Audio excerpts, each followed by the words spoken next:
The Classical Style by Charles Roson. Mozart's String Quartets, 2. The classical concept of the finale adds weight and seriousness to the entire work. Mozart and Beethoven used rondo or variation structures to navigate this challenge. Compared to the first movement, the finale's thematic material is rhythmically squarer, cadences more emphasized, and phrases well-defined. This presents a challenge for performers. Mozart's G minor symphony, despite its despairing tone, is rhythmically straightforward, resolving and settling dramatically.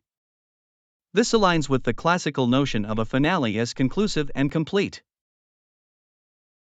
In conclusion, the G minor quintet's finale challenges performers to understand its complexity.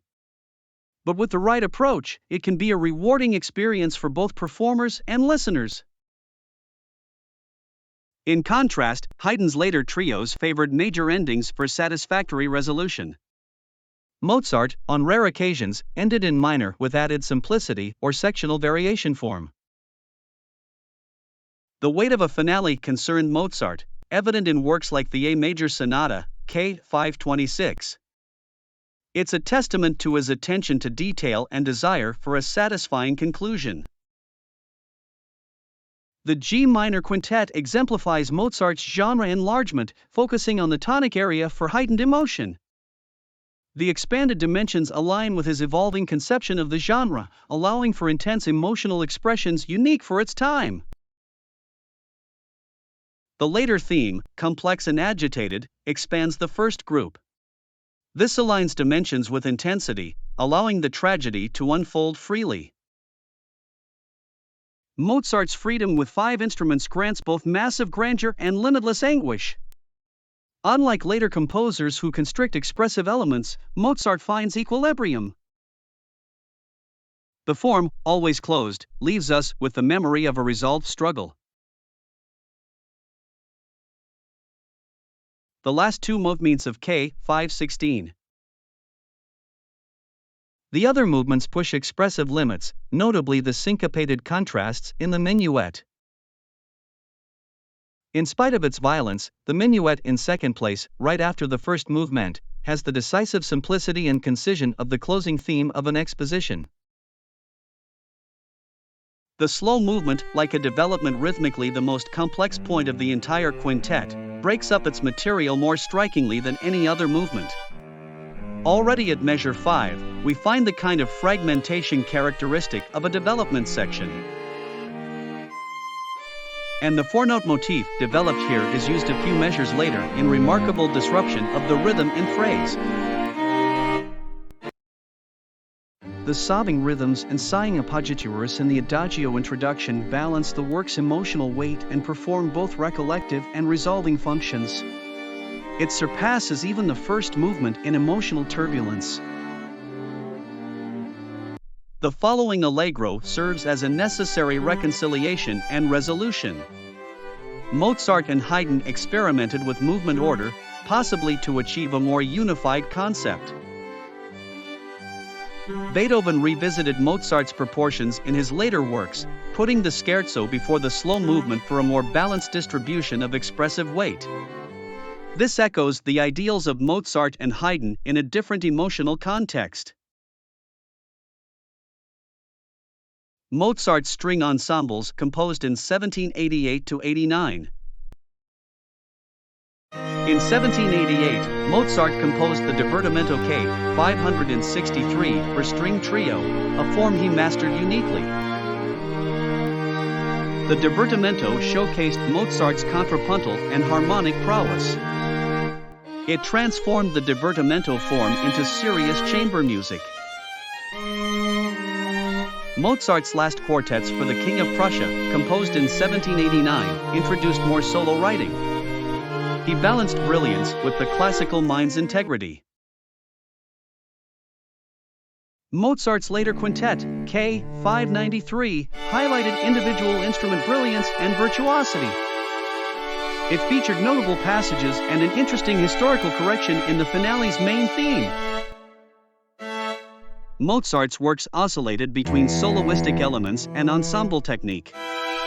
Each solo style stimulated richer ensemble forms, and his influence can be seen in Beethoven's later quartets.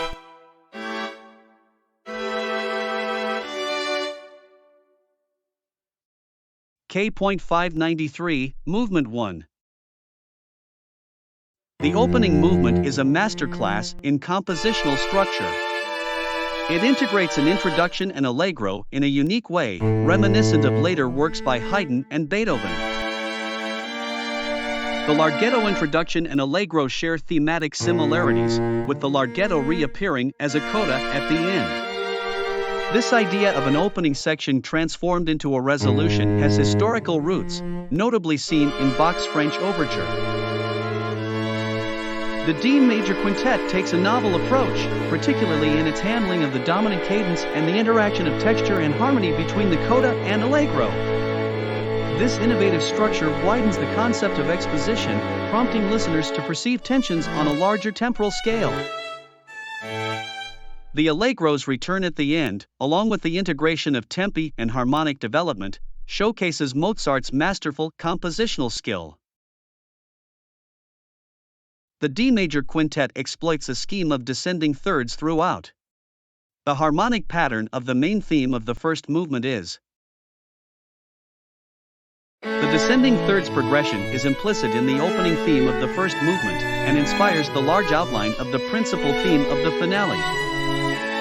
It is not a melody, but a way of constructing sequences. K.593 Movements 3 and 2. In the minuet, the descent in thirds takes over all aspects of the work, and everything is derived from it. At the end of the minuet, the capacity of such a progression to render the writing of a canon childishly simple is fully demonstrated. When a melody descends in regular thirds, a canon is almost automatic. The most exceptional use of the descending sequence is in the slow movement from the climax of the development through the return to the tonic.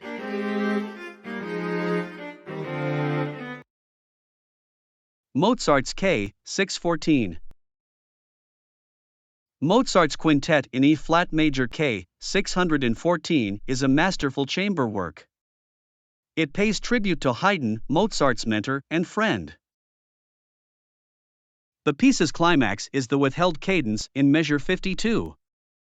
It's replaced by a piano and the soft throbbing of the violas.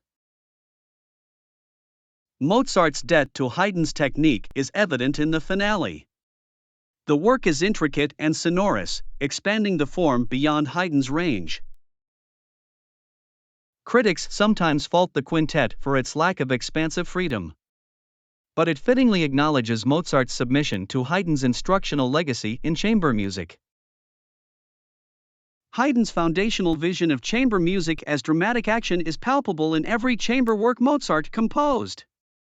In his quintets, Mozart achieved a massiveness unsurpassed by Beethoven.